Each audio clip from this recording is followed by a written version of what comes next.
Hello everyone, Simon Jacobson here in our weekly episode and journey.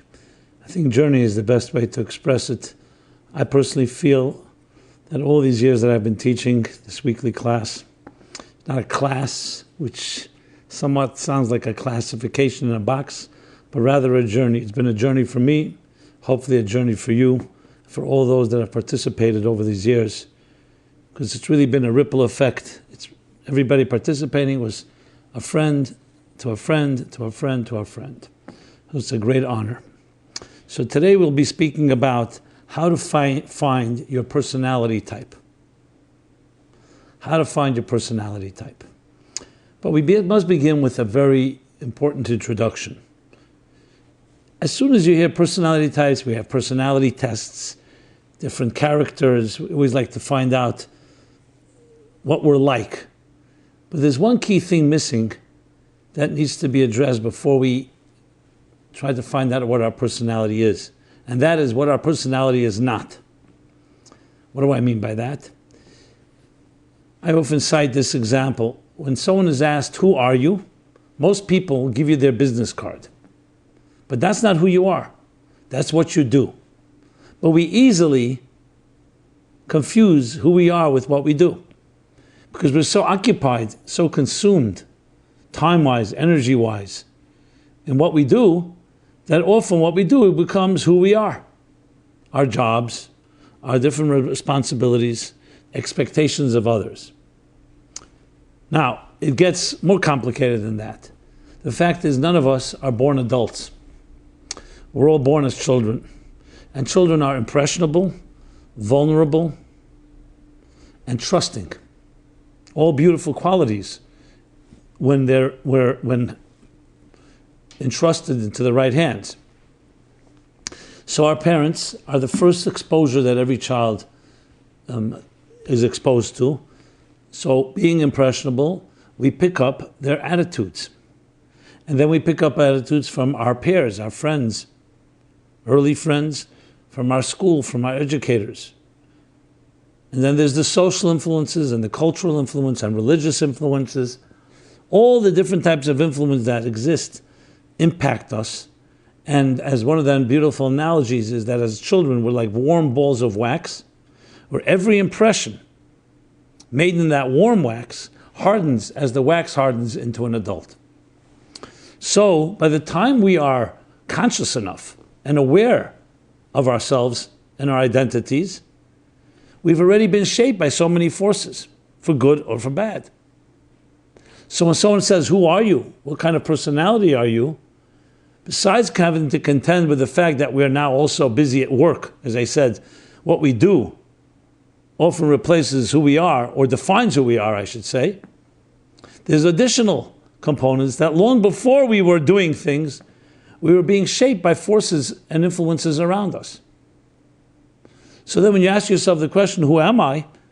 Can you distinguish between what you do and who you are? Can you distinguish between the attitudes and forces that projected themselves on us? And who your real personality is? Did your real true personality ever emerge yet? What does your voice have to say? What is your opinion? Or are we really parroting the opinions of our parents, of others, of our programming, how we've been culturally programmed, how we've been indoctrinated? Now, it could be a combination. But without asking these questions, it's very difficult to just step back and say, or clean slate, let's begin, find out what my personality is like.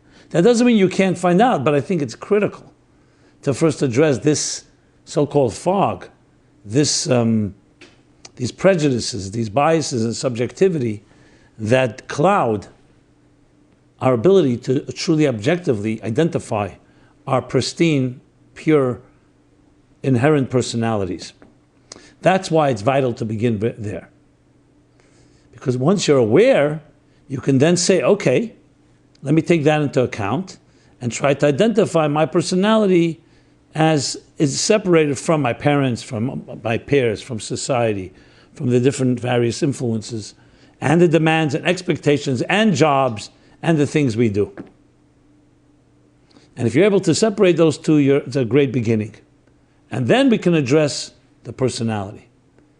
So besides addressing the personality, you also want to have the courage to embrace that personality. And we'll address that a little later down. First, we need to talk about those personalities. So there we have it. We have the projected self, the one we're aware of, and you have your true self, the one that you may be partially aware of or almost entirely not aware of. And these factors have to be considered because they do impact us and therefore can distort and so on. Take an extreme example, a child growing up in a home that is nurtured, validated, supported, given confidence, so the child learns to embrace its personality and learns to act on it and learns to have the courage and the confidence to actualize it. By contrast, God forbid, someone born in a home with constantly criticized, invalidated, your opinion is not allowed to be heard. The only opinion that matters are your parents, father, mother. You're undermined. You begin to second guess yourself. So what happens to your personality? It goes undercover, goes into hiding, because you don't feel you're entitled or have a right to express it, let alone to even to express it. Well, I was going to say to experience it, let alone to express it. Now, of course, there are many variations from one extreme to the next, but we mention extremes in order to drive the point home. That if it's indeed in that point where a person literally has that fear and constant second-guessing themselves with the lack of a self-esteem due to this invalidations that I'm describing, which unfortunately is more common than not. Well, I wouldn't say more common than not, but more common than we may think it is. That demonstrates how difficult it is, not just to identify your personality, but to embrace it. Because you almost feel like guilty. You almost feel like you're not entitled to. You don't have the right to be the real you. So clarity is always the blessing. We need to know. Half, as they say, awareness of the problem is half the cure.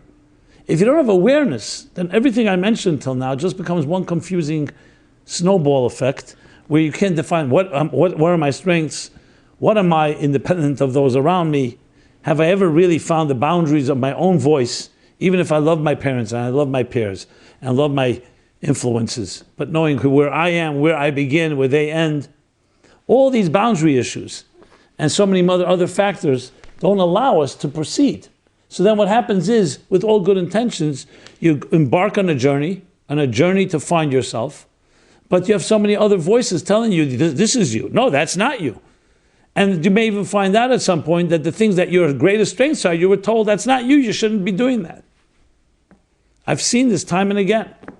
I've seen tyrants of fathers, unfortunately, who probably had their own tyrant of a father, insecure to the core, but playing this bravado, macho leadership, but basically squashing, suffocating any other approach because they have to always reign supreme.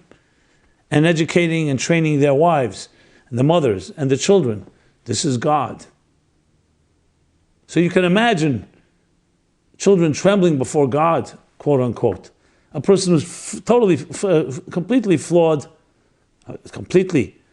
seriously flawed, projecting as if that is perfection itself. You know what that does to a mind of a child? An impressionable child, a loving child, a vulnerable child, a trusting child. And especially the hero, the parent. It's hard to even quantify and to document the distortions. It's bad enough to be conned by an adult to an adult. But a child, this becomes embedded, and it's sometimes a lifetime of work to undo that type of damaging projections. But all is not lost, and there's always hope. You know why? Because your soul preceded your parents. Your soul preceded your life experiences. Your soul precedes your circumstances. And as such, there's a part of the soul that was never touched by any of these negative experiences. So when you access that, and you can access it at any stage in your life, you then can also access the unique personality that comes with your unique soul. So that leads me now into, let's talk, even though deserves a lot more discussion about the negatives and how to get rid and dispel and get rid of the distortions, but I think I've said enough, and I hope you can work with that, because it's a critical component, because if you don't get rid of those distorted perceptions, distorted IDs, or distorted sense of self, then anything new that is shared will probably barely make it through into your psyche, because you still have those preconceived notions and preconceived attitudes. So with stats being stated, let us now talk about the positive side of things. So it begins with, yes, uniqueness. That every soul, meaning every psyche, every human being, you and I, and every person that you on this earth, has a unique personality. Let me explain what unique means. Unique doesn't mean that we don't have overlapping elements. Unique is not 100% unique, just like we know with DNA and genes. All you need is one strand to be unique. In many ways, we all have two. A healthy person has 2 ears, a nose, a mouth, the limbs and organs. Yet, there are small variations, both in the physical, physiological elements, and definitely in the psychological, emotional, and spiritual. We usually break it into cognitive, emotional, and spiritual elements of our unique souls. Why do we have a unique soul? Why are there no two exactly clones? Because you don't need two of the same. Since life has purpose, and discussion is predicated on that axiom, and design, purpose and design dictates that you don't need two of one, unless there's a purpose for it. And then if there is, then the second one has a unique purpose, even if it has some similar elements to the first element, to the first entity. So design, purpose, dictates uniqueness, that there's nothing in this universe that is extra. In the words of Mozart, to the Archduke, who thought he was a connoisseur of music, he said to Mozart, beautiful music, beautiful music. And Mozart says, anything that you'd like to comment? He says, yes, yes. Too many notes, far too many notes. To which Mozart purportedly, incredulously responds, yes, Your Highness, but not one more than necessary. Which ones do you want me to cut? So it's like someone coming into a mansion, a beautiful structure, built by a brilliant architect. Decides, you know what, this room is extra. First find out why it was made. It has purpose. Look at the human body. Every cell, every component has purpose. So purpose is uniqueness. You have a heart, you have a mind, they don't do the same function. They may have overlapping functions. They coordinate with each other, one harmonious synchronicity, but each has its unique role, unique place. The same thing with the human race. Each one of us has a unique imprint, unique DNA, physical DNA, and spiritual DNA, and psychological, and emotional, and cognitive. All unique to fulfill our unique role in refining this world and making it a better place. Introducing transcendence in the selfishness of a materialistic world. So that uniqueness dictates something exclusive, something indispensable, something special. And every child is born with that. However, here's what happens. As I stated earlier, two things can happen. That part of us, that uniqueness, can be nurtured, can be reinforced, can be validated, just like a flower, watered, cultivated, pruned, focused. That's called good education. Then that individual grows, and as they grow, they become stronger, more confident in actualizing that uniqueness, which allows them then in turn to fulfill their purpose in life. The other side is also true, unfortunately. If left unwatered, unnurtured, or even worse, abused, demoralized, undermined, criticized, and all the other synonyms you can come up with, then all that uniqueness does not disappear, but it retreats. It recedes in the background.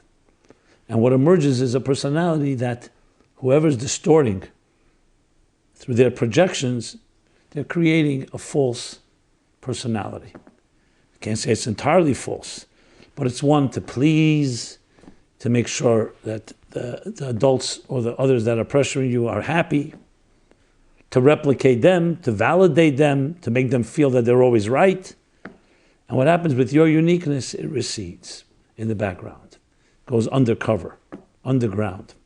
But it does not disappear, because souls don't disappear. It's waiting to be released. In many ways, it protects itself from further critique by saying, you know what, I'm not going to express myself. That's the wisdom of it. But as we grow older, we now have the fear of expressing it, because we don't know what will happen. How criticized are we going to be? How will we be mocked? Will we be laughed at? And that's where the work comes, to be able to re-embrace that which you always was always your legacy, and your unique calling and your unique voice. So, as I said, we need to address the murky waters that cloud and often conceal that true personality. But then let us also talk about the side of the personality itself. What and how do you define your uniqueness?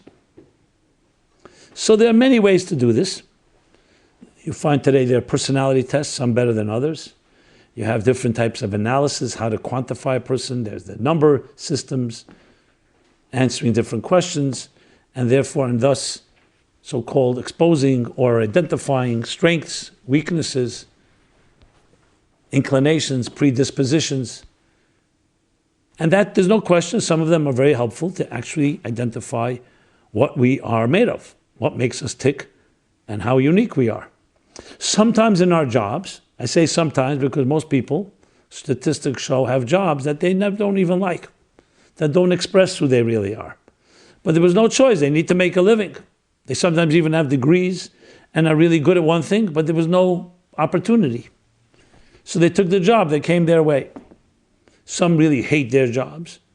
Some have learned to like it. And the rare few actually have a work or a job that reflects, to some extent, maybe to a complete extent, who they are. What they do is an actual expression of who they are, a labor of love. For those that don't have that, that doesn't mean we don't at all experience it. Sometimes it's through hobbies, through travel, through tangential things, through weekends. We find sometimes expressions that speak to us. But that can also be very much programmed and indoctrination. We learn, for example, your father takes you to a ball game, you get a hot dog and a Coke, and that becomes part of your culture. You almost can't do it without a hot dog and a Coke. Is that your real personality? No. That is what you grew up with. And I'm not even saying it's always destructive. It could be neutral, it can be innocuous, but it's definitely not with your own choice. So some of these things are harmless, but some are very harmful. All of them don't help you express who you are. So to get to the personalities themselves, I'm going to use in this program one particular model of 12 archetypes. And I'll tell you where I take it from. Even though generally speaking, I like to speak in universal terms. Frankly, I always like to speak in universal terms. But, as I often mention, I feel often like a bridge between the 4,000 years, almost 4,000 years of biblical Kabbalistic tradition and the secular world in which we live. Call it a bridge between the secular and the spiritual and the secular. So actually, in the Torah readings that we read, the 52 weeks of the year corresponding to that, or 52 chapters, the last chapter in the book of Genesis describes 12 personality archetypes, 12 archetypes. And these, of course, are personified by the 12 tribes. Now, really, one tribe, Joseph, breaks into two, his two sons, Ephraim and Manasseh. So you really have 13. But it's 12 general ones, with the 12th having two components to it, as we shall discuss. So I'm going to do this in a brief way and refer you, actually this week, you may be aware of this, but in the last months we've begun to create a theme of the week. So this week it's personality types, archetypes. So what we do is each week we send out 3 types of content. One is a short video, like a 2-minute video that goes out on Mondays. On Wednesday, I do this master class, we call it, a more in-depth discussion of the theme of the week. And on Thursdays, tomorrow, we send out a soul workout, which is somewhat of a shorter text. Think of it more like a workshop. I wouldn't call it a workshop, more of exercises, short bullet points on the topic at hand. So the one we'll be sending tomorrow has the 12 spelled out. So all you have to do is go to our website, meaningfullife.com, and subscribe, and you'll receive tomorrow's email, and of course every week, if you wish. But tomorrow's will have the 12 that I'm going to spell out now. Okay, so these are 12 personality types. We call it sometimes the original 12-type biblical personality test. Now, though each one of them is unique, at the same time, there's overlap. We may have more than one, or especially in different stages in life, focus is on different ones. So this is tremendously helpful because it defines 12 different types. And it'd be interesting, and I would suggest if you have a pen and paper, to sit down and, as I say these archetypes, or as you read them tomorrow, to mark which ones would you say from 1 to 10 fits you. So 10 being, that's exactly me. 1 being, that's barely me. 5 is, I have components of that. So in 1 to 10, try to mark yourself, and you'll find that some of them, more than 1 may fit, but then it would be interesting to combine the ones that get the highest marks, let's say the 5 and up, and see, then compare them, and that itself, see which one you're strongest. This is a great template to help us identify the actual archetype we are. Now, of course, it's a great qualification. You'll say, since you're clouded and subjected by forces and influence that your parents may have imposed on you and may have even transformed or changed the way you think of yourself, maybe you're marking something that's not really you, but it's something that comes from them. It's possible. But nevertheless, I still think you should mark it, because then I will talk about a little later ways to distinguish, is this something that is innate and inherent? Nurture or nature or nurture? Is it due to who you are or due to something you've picked up? Sometimes it's difficult to identify, but there are methods. But the first step is beginning by first identifying what these personality types are. So let's go through them. We're going to start from the top. This is in order, as the Bible puts it, in the order of the 12 tribes. So we have the story how they're born. In this week's chapter, we talk about Jacob, their father, before he passes away, blesses each one of them. And in his blessings, he identifies their unique personalities, the unique archetype. Being a father, he understood who each one they are, and it's also hinted to often in their name. So I'm not going to go through an elaboration of how each one indicates that. I'll just talk about the actual archetypes. Okay? So the first tribe is Reuben, the firstborn. So I gave each one a title. Reuben, the firstborn. You'll see each one has a personality name, the firstborn. What does firstborn indicate? That represents the powerful energy of beginnings. Firstborn. It's not only in birth, but of everything that comes first in our lives. The first step, your first love, your first experience of any particular area in life. The first fruit, the first moments of the day. It's the beginning of every creation, the beginning of a business, the beginning of a concept. Has enormous amount of energy. And this is what Jacob says to him. Unstable like water, this power can go either way. If harnessed properly, the firstborn's energy can change worlds, because it's very intense and powerful. It's like when you get up in the morning, you have all the energy. If abused, it can destroy. Like water, it can be a source of life. Water is the source of so much life. Vegetation, things that give us sustenance, provides us with sustenance. But if left unchecked or unchanneled, water can erode its environment and flood its surroundings. So that's personality type 1, firstborn, that type of, you may be a firstborn child, or you may have that type of first energy being, for whatever reason. If you feel that, identify with that, that's number 1. Shimon, second tribe, aggressive discipline. is his personality type. The antithesis of the firstborn, water. The fierce anger and cruel wrath that can result from unbridled discipline. So think of it in the terms, if you may be familiar with, I speak about this in the 7 weeks of the Omer counting. Chesed compared to water, love, kindness, flow. Gvura, Shimon, is like fire, discipline. So it can be, on one end, it can be angry, cruel wrath, or it can result from unbridled discipline. That must be eliminated, lest it turn into weapons of violence, as we saw with Shimon's life. He was very aggressive. It could be used for the positive, it could be used for the negative. And when it's that intense, when a person has that type of aggressiveness, aggression, an aggressive person, a disciplinarian, a person who's very measured, that can turn into weapons that consume the person and all those he comes in contact with. So that's a very different type of personality. Okay. It's a fire personality as opposed to a water personality.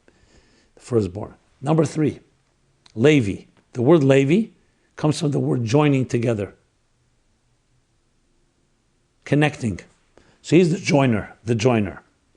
The personality of dedicating your life to serving a higher calling.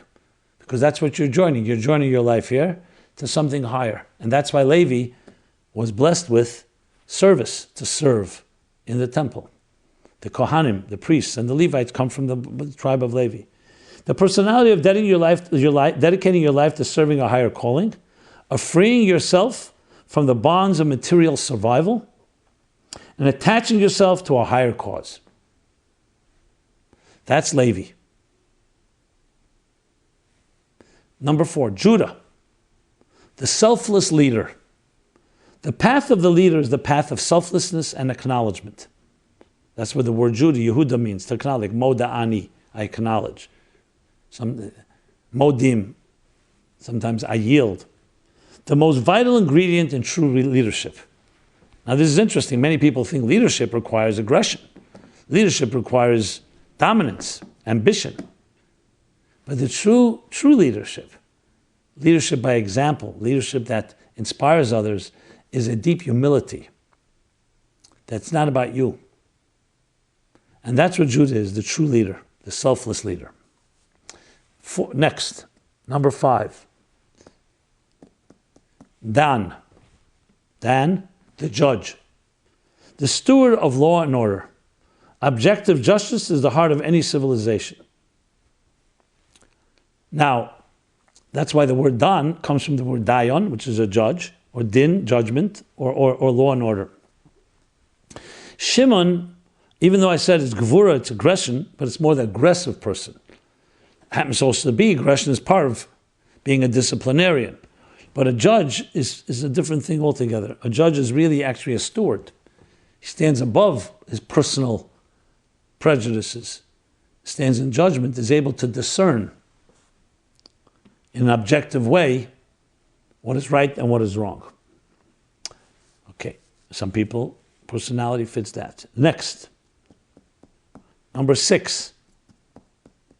I'll make sure I have the numbers. Naphtali, the free spirit. Like a deer running free. Naphtali is compared to a deer running free. Breaking out of the status quo. Independence is a necessary component in growth.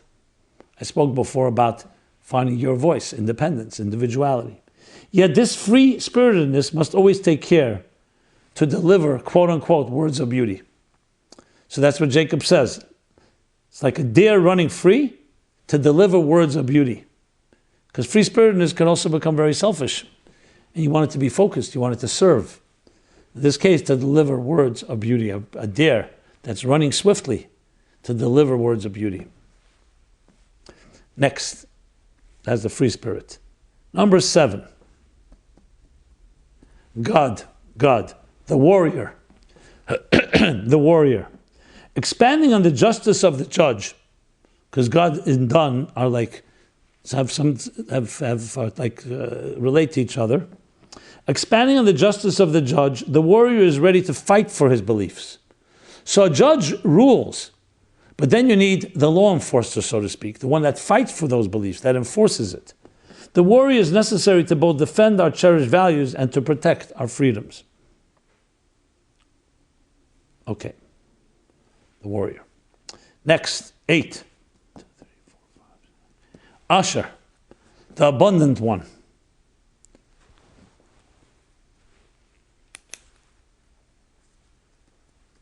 I'm just numbering them. Good. Asher, the word itself, in Hebrew, refers to prosperity, abundance. Characterized by prosperity and pleasure, of blessing beyond the norm. Because when you say prosperity, it's more than just what you need. It's beyond the norm. It's abundance. To be given more than what is necessary for survival. So Asher represents that element of either wealth or the abundance. It could be the gifts we have, whether it's in intelligence or in money or in other ways. He is the personality of not just getting what you need, but also enjoying it. So it's not just necessity, but also having a matter of pleasure. And pleasure is always from something a little extra. And this, again, can be somewhat abstract, but it's an archetype. So apply that any way you feel fit. That's 8. Now let's go to number 9. The Sachar. Sachar, the scholar. Scholarship provides wisdom, clarity, and direction. It is the foundation of any healthy society. The scholar personifies the dedication to immerse in education, in study and education. Okay. So, as opposed to the judge, since there was a certain similarity, the judge is actually not the scholar, not the teacher. The judge is sitting, that's his role, is to clarify, to discern. The scholar is actually what happens before a judge is a judge, he's a scholar. The scholar is someone that remains a scholar and provides wisdom, clarity, perspective, nuance, the thoroughness that comes with scholarship. And there are people like scholars, you could say like the academic if you wish. Zvulun is number 10. Zvulun is number 10. The merchant. So he too, like I said about God and Dan, Zvulun and Yisachar forge a partnership. The merchant, the business personality, the philanthropist. His role is to enter the marketplace and redeem the divine sparks within the material world. Because what's the ultimate purpose of business is to deal with the material world and not just to profit from it, but to redeem the divine sparks, which is the purpose of why you're in this particular business. The merchant supports the scholar, Yisachar. He funds houses of scholarship, which earns him a right to partake in the reward of the scholar's studies. So it's a partnership. The businessman. Number 11, which will break into 12 and 13, Menashe and Ephraim. We'll get to that in a moment. And then finally, the Benjamin, which is really 12. But think of the next two as a general category and then subsets. Joseph, the survivor. One who has suffered, yet he not only survives, he thrives. And he means he or she, obviously. She achieves greatness through her challenges. He overcomes all adversary and becomes a great leader, saving his entire generation, as Joseph did. Despite his corrupt environment, he maintains his spiritual integrity. His inner light is very powerful. The survivor. Within this, there are two categories. His two sons, Menashe and Ephraim, the blessing is that Joseph, in a sense, breaks into two tribes. So we really have 13. Because Joseph is not Joseph and the two sons, it's really Joseph is the general category. And here comes, so I'll call it 11A and 11B if you wish. Menashe, first son of Joseph.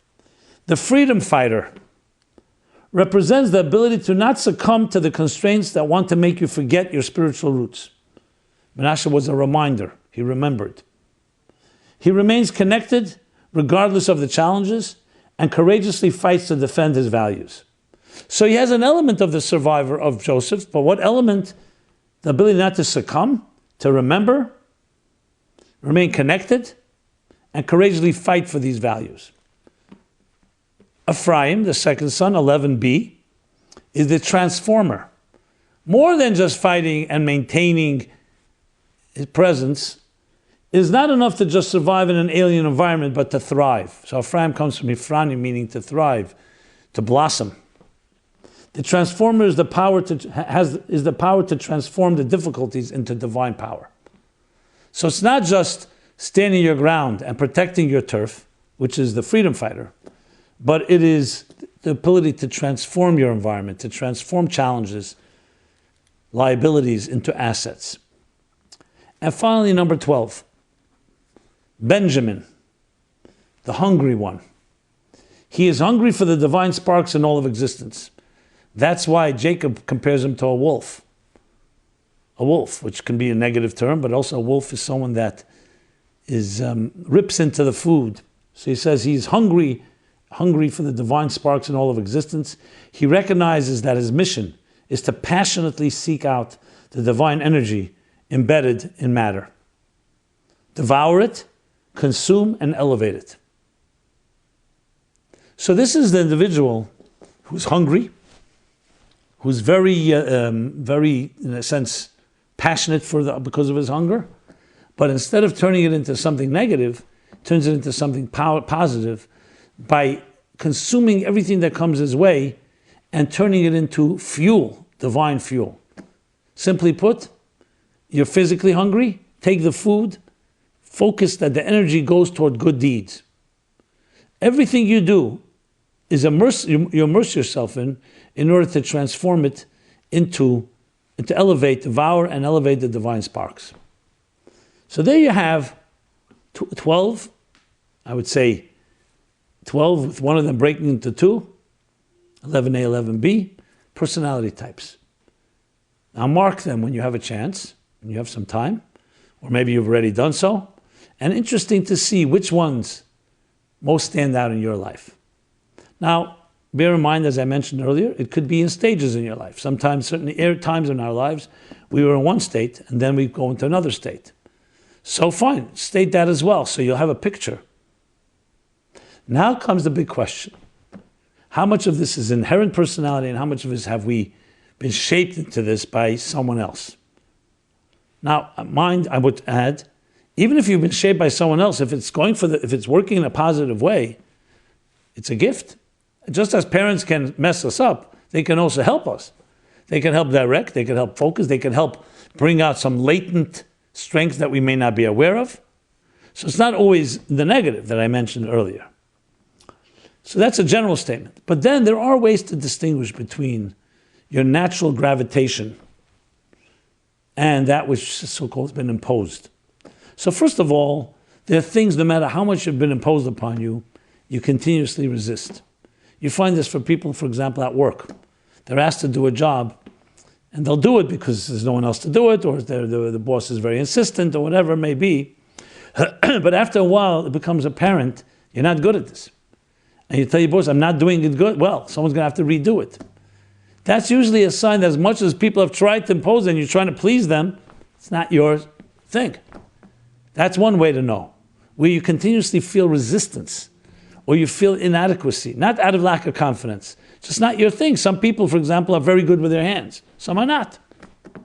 Some people have beautiful voices. Some don't. Some are very analytic. Some are not. So there are many areas where you can see, and that usually is an indicator of something that's more who you are naturally. But there are things that we may not always know for sure. So there's a few other ways to know. A few other ways to know is when it's inconvenient, when it's really going difficult. What do you gravitate to? Like, for example, I know people, unfortunately, who their parents, they were left-handed, and their parents insisted they become right-handed. But when left to their own recourse, when left on their own, I don't know if the word recourse is right even, they gravitate back to their left-handedness. So there are times that you may have been pressured or may have been imposed upon, but you gravitate under pressure when you're left to your own, and under circumstances where you can't really think quickly, you got to act spontaneously. Often that natural personality emerges. That's another way of knowing. And there are more ways. I'll mention one or two more. Another way is what resonates. Sometimes, and this I've seen quite often, you may have, as I said, assumed a new personality or assumed layers of a personality or layers of armor, that this is the identity you have now embraced. Not necessarily you. But then you hear something someone say. You hear something and it resonates. It rings true. And it's not necessarily something you have till then really embraced or followed up on. Why is it resonating? Because it's part of who you are. I met recently someone who wanted some guidelines, wanted a little training in writing. He said, I'm not a good writer. I don't have natural writing skills. I was always told that I can't write well. But still, I feel a need from time to time, so maybe you can give me some tips. Okay? So I said, send me some samples. He sent me some samples. I look at his samples. The guy is a potentially great writer. But I didn't want to say anything, so when they came to see me, I said, I looked at some of your samples. It's pretty nice, pretty good. He said, really? I said, yeah. I said, why do you think you're not a good writer or potentially a good writer? Obviously, skill is not enough. Experience is necessary. Training always helps. More than just helps. He says, that's what I was always told. By whom? Firstly, by his parents. They would laugh at him. This is called writing. And when I explored a little further, yes, his father was an aspiring writer and never made it. So he became this negative person. Anything he saw writing, especially if it was semi-good, he dismissed. Then in school, also he had a teacher in literature. They had a writing assignment and he laughed at him as well. Why these people did such cruel things, consciously, unconsciously, I'm not going to analyze now. So he's convinced that he can't write well. Now he still needed training and needed experience, but he had what it took. So my role was to help him build the confidence. So I didn't say to him, I think you're a great writer. I said, I think you have here what to work with. Let's work on it. And lo and behold, he's an excellent writer. Even on a commercial level, and he's now making a living from that. And I always recognize the guy did not think, he personally did not think he could write, he was just doing it. But why was he gravitating to it? Why was he pushing it? Because there was something in him. And then when we began working on it, it resonated. And you could see, I saw his eyes light up. So resonance is a very indicator, because the resonance of who you really are never goes away. It may have gone undercover, as I mentioned, but it never disappears. So when something happens, someone says something or someone sparks something, something touches the chord, and that dormant part of you wakes up. Obviously, it needs to be fanned, it needs to be nurtured, it needs to be cultivated, but it's there. So that's yet another way of knowing. So when you look, sometimes you think about personality, you say, that's for sure not me. And knee-jerk reaction, that could be very true. It doesn't resonate with you. It could be not you also because it's undercover. So you have to always keep that in mind. But resonance is a very big one. And I trust that a lot. It doesn't always mean guaranteed, but it's at least an indicator. In the words of the Talmud, when a student asked his teacher, where should I begin studying? He answered brilliantly, B'mokim shali bechafetz, where your heart desires. Now that can mean both a location, where to go study, what city, what town, or also what book to read, what area of scholarship and literature I should pursue. Where your heart desires. Why? Obviously we all need teachers and guides and guidance and training and so on. But your heart desire means it's who you are. And when it's who you are, number one, it's fulfilling your calling. Number two, you'll gravitate it, you'll fight for it, because you own it, it's you. Now that doesn't mean there's no room for doing things that is not exactly comfortable for us, or sometimes something our personality not fitting, but obviously it has to be something that we're capable. To try to fit a square peg into a circle hole is ridiculous and cruel. But there are times we're asked to do something. It may not be something we're good at, but we do it out of obligation, out of love, or whatever it may be.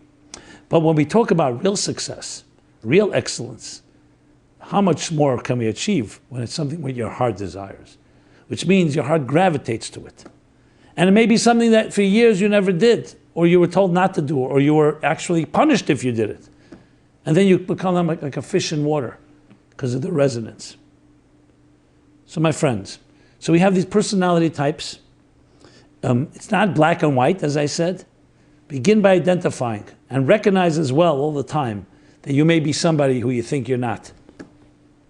Or you may be somebody not who you really is, somebody who you think you're not, or you're not the person who you think you are. Or some hybrid combination. So these personality archetypes are meant to help us identify and begin the journey, or mid-journey, of looking where our calling may be, where our uniqueness is. And it could really change your life, because once you identify a personality type that works with you, resonates with you, you start focusing. I'm not suggesting dropping everything you're doing. Even if your job is not reflecting who you are, there's always ways to bring in your personality into it. And then, yes, you may come to a day and have an epiphany that what you're doing, your work, is not really what you want to do. But I don't do this in a disruptive way. We're not here to disrupt your life. We're here to transition. Even if a metamorphosis is needed, it has to be done wisely. Because it's very unhealthy to just leapfrog, jump, cold turkey from one state to another. It's very important to integrate, to do it gradually. So the goal here is clarity. Clarity of what you're not and clarity of what you are. Not always going to be that easy. That's why I always recommend having an objective friend, someone you can trust, someone that you respect, someone you are comfortable receiving critique from. Because they don't mean you're good, they're not trying to be mean, they're not trying to hurt you. That type of person can be very good to run by these ideas. Because interesting what you'd find out once you ask somebody, second exercise, after you make your numbers from 1 to 10, as I mentioned, of these personality types, speak to someone you love or loves you, or both, someone you trust, and say, don't tell them necessarily what your list is. Say, what do you think? Let them make it, and compare notes. Compare what you did, your own self-awareness, and how someone else would describe you. It'd be very interesting to see the contrast. Maybe very similar, maybe very different. But these are all tools and instruments, which is really the focus of my life, literally, and the work I do, which is a labor of love, I should say, and is my calling. And the work of the Meaningful Life Center is to help you find a meaningful life, as the name means, as the name implies. And that begins with finding who you are, your calling, defining and identifying the uniqueness, perhaps discarding, if necessary, or at least partially discarding things that are not who you are, that you just assumed and just became part of you and it's just extra weight, not necessary, but done in a gradual and a healthy way. That's what we're here for. And I hope this program, discussing these 12 archetypes, are really helpful. As I said, stay tuned. If you subscribe, you'll get it tomorrow in the email. It's a free subscription, soul workout, what we call the soul gym. Just like a body needs exercise, so does the soul. And when you read it, you review these personality types in the different forms that were presented them this week. As I said, a soul vitamin on Monday in a form of a short video, a longer class, a discussion master class that we've done now, and a soul workout, which comes on Thursday in the form of short bulleted points and exercise. That is the way we exercise and we condition and we work out our spiritual muscles, our spiritual nerves, our spiritual, emotional, psychological, and cognitive instruments. They too need cleaning, refining, improvement, conditioning. And we plan to develop many more such programs. We'd love to have your input, suggestions, things that you feel are working, things that you feel are not working that well. And we welcome that all. We welcome any type of input, any type of support, including, of course, financial support, which is always necessary to make the wheels go round, especially at the end of the year, to consider making a generous contribution to the Meaningful Life Center, fully tax deductible, by going to meaningfullife.com/donate. You can also sponsor a program or any one of our programs in honor or memory of a loved one. And this is what we're dedicating to doing. There's going to be a lot of new offerings coming this new season as we go into the new year. So stay tuned, and please be in touch. Share, like, comment. Let this be an interactive journey, and in a way that also has the ripple effect. So thank you very much, everyone, and be blessed until next Wednesday, 8:30 p.m. This program is, of course, also archived, so you can watch it at any given time and share it as well. Everyone have a blessed week, a week where you can actualize and let your unique personality shine, illuminate, and warm your environment.